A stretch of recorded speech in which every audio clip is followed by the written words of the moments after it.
B-2 visa, visitors for pleasure. Pleasure is defined as legitimate activities of a recreational character, including tourism, amusement, visits with family and friends, rest, medical treatment, and activities of a fraternal, social, or service nature. Persons generally admissible in the B-2 category include tourists, participants in conventions of social organizations, persons visiting friends or family, participants in amateur musical or sports events, medical treatment, and enrollment in short recreational course of study, not for credit toward a degree. These are some examples of activities that require different categories of visas and cannot be done while on a visitor visa. Study, employment, paid performances, or any professional performance before a paying audience. Work as a foreign press in radio, film, print, or other information media. Visitor visas will also not be issued for birth tourism.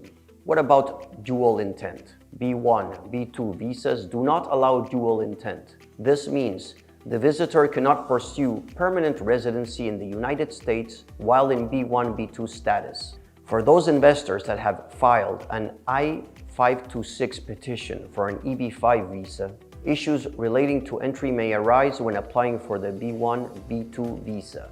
Other visas allow dual intent like the H-1B and H-4 visas, which we will also explore at a later stage.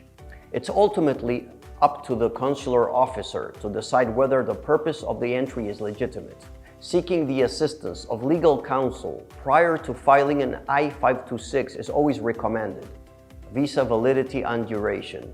Customs officers determine a visa holder's duration of stay at the time of entry into the United States.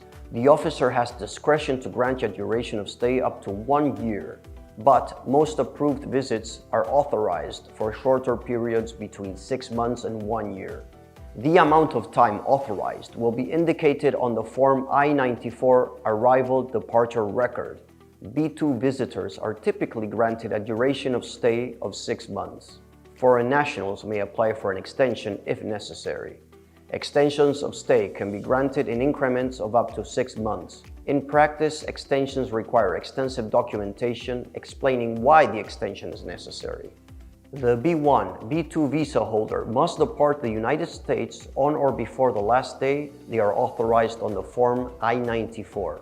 Failing to do so will result in being